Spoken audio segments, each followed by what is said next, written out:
The once mighty Lion of England now struggled to lift his own hand. What had once commanded armies and rewritten the laws of God was now swollen, shaking, and wrapped in stained linens that stuck to rotting flesh.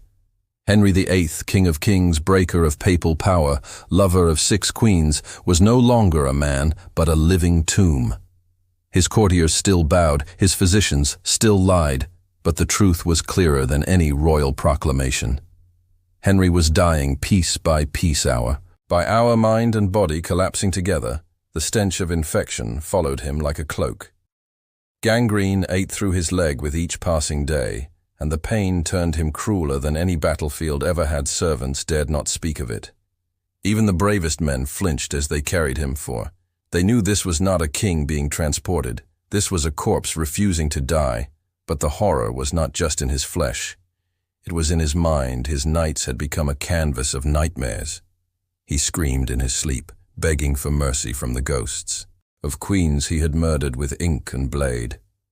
Anna's soft voice echoed in the dark. Catherine's tears soaked his dreams, and yet he refused confession, refused humility. The horror of Henry's decline was not just disease, it was denial, a monarch still trying to rule, while his body rotted and his soul fractured. England, still under his grip, now ruled itself through whispers and shadows.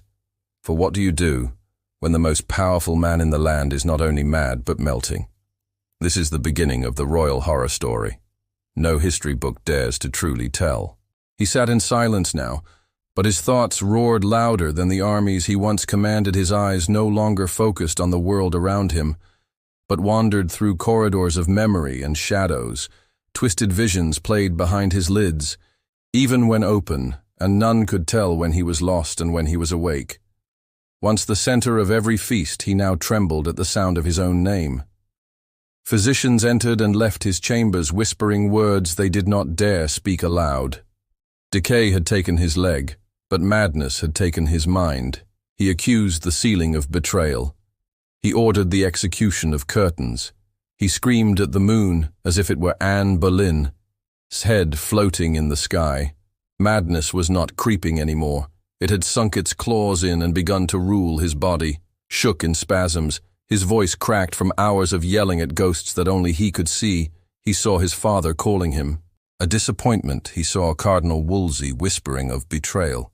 He saw Jane Seymour crying with Edward in her arms, telling him he had failed not as a king, but as a man. And still he wore the crown heavy with lies and dried blood. Attendants tried to avoid his gaze for fear of what he might see in them. Sometimes he would smile and begin blessing his enemies as saints. Other times he would scream and order the death of men already long buried. The line between king and nightmare had vanished. The halls of Whitehall turned cold with dread where once there was music. Now there was dread and footsteps, quiet as breath. The court knew that their king was not merely dying. He was transforming into something unholy, something cursed, and no scripture could cleanse it. This was no longer the end of a reign. It was the unraveling of a soul rotting from the inside out. The days grew longer, and the candlelight dimmer inside the suffocating walls of Whitehall Palace, where once the sound of celebration and command filled the air. Now there was only the quiet shuffle of feet and the occasional moan from the dying king. The rooms smelled of rotting wounds and fear. Henry VIII, once the thunder of sound of celebration and command filled the air. Now there was only the quiet shuffle of feet and the occasional moan from the dying king. The rooms smelled of rotting wounds and fear. Henry VIII. Once the thunder of England now lay stretched on silken sheets, stained by sickness and sweat. The ulcer in his leg had eaten so deep that even the strongest physicians could no longer dress it without turning pale. Some whispered he was cursed. Others believed he was being punished by heaven, but none dared speak such thoughts aloud near his door. The walls had ears, and the king still held the power to order death, even from a bed of decay. But it was not just his body that had become grotesque.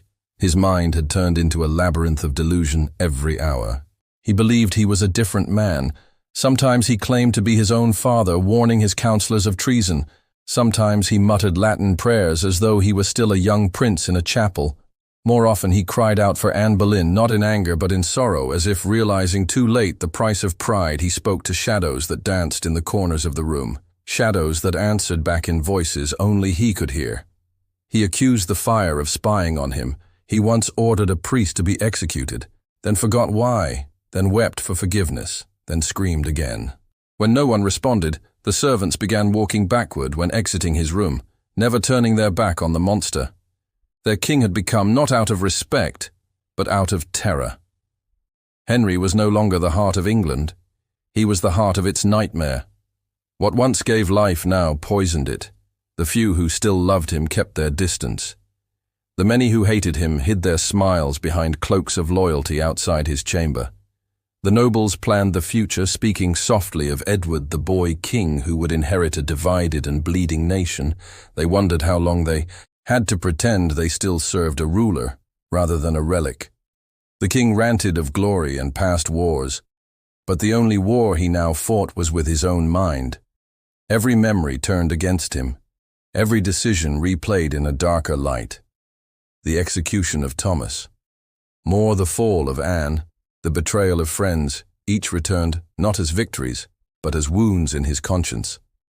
He could no longer outrun the history he had written with steel and fire, the once proud king who dined with foreign ambassadors and danced with queens, now soiled himself in front of trembling servants who wept not for him, but for themselves. The image of majesty had decayed into horror, a breathing monument to the consequences of unchecked power and unforgiven sins. The kingdom beyond the walls moved on slowly, cautiously, afraid to let go too soon, and yet desperate to be free of the terror that reigned within the dying monarch, clutched his crown at times, kissing it, as if it were the only thing that remembered who he once was. But the truth had already moved past him. The people no longer feared his sword. They pitied his fall. England waited not for a royal decree, but for the toll of a final bell. And inside the palace, among the gold and the velvet and the rot, the man who had torn down the church, built a monster from ambition, and burned love in pursuit of legacy, whispered in a broken voice that no longer echoed beyond the shadows. There came a night when even the flames seemed to avoid his chamber, as if the fire itself could no longer bear witness to what he had become. The king who had once dared to defy the Pope now trembled beneath layers of royal fabric, his breath shallow, his skin grayed and clammy, his eyes fluttering not from sleep, but from confusion, as if trying to remember whether he was king or creature. His servants stood like statues around the bed, afraid to move, afraid to speak. He no longer recognized them. Sometimes he called out for his mother, other times for Jane Seymour, the only wife he had not betrayed, the one he had buried with tears, rather than judgment in those final hours. His once booming voice was reduced to barely a whisper, and even that whisper carried with it the weight of 1,000 regrets, the names he had silenced with blood, the children he had left fatherless, the faith he had twisted to serve his desires, all returned to him not as memories but as judges. Henry had ruled with iron, and fear he had broken laws and bones to shape the world in his image, and now as his body failed him, and his mind dissolved into visions and nightmares that no prayer could cleanse, he finally began to understand what it meant to be mortal. His crown rested nearby, untouched, gleaming. Under the flickering light, as though mocking the dying man who had once believed he was chosen by God, it no longer mattered how many castles he owned or how many enemies he had crushed. There was no army that could fight. What now waited at the edge of the room? The courtiers whispered of succession, their voices low and strategic, no longer loyal, but calculating. Edward, the boy, would inherit a throne stained with blood and divided by doctrine, and though Henry had fought wars and split the church to secure that son, it became clear to all that his legacy was no longer glory, but destruction. The great monarch whose portrait once stood proud in every hall would be remembered not for his laws, but for his wives, not for his victories, but for his vanities, and in the final moment, with his chest heaving and his eyes lost in some space beyond time, he spoke one final word: Jane, not England, Not God, not power, but Jane. And then silence, the kind of silence that only comes when something greater than a king dies. The body remained, but the terror was gone. The man who once reigned with a voice that could command nations was now a whisper buried in stone. They buried him in Windsor beside Jane, just as he had ordered. Centuries would pass, monuments would be raised, books would be written, and yet no amount of marble or ink could cleanse the truth behind the myth Henry VIII had tried to outlive consequence, but in the end it was not his enemies who destroyed him. It was time, disease, guilt, and memory that tore down the throne brick by brick, bone by bone, and while the world would remember his name, they would also remember the horror of how a man could become king, and a king could become something much worse.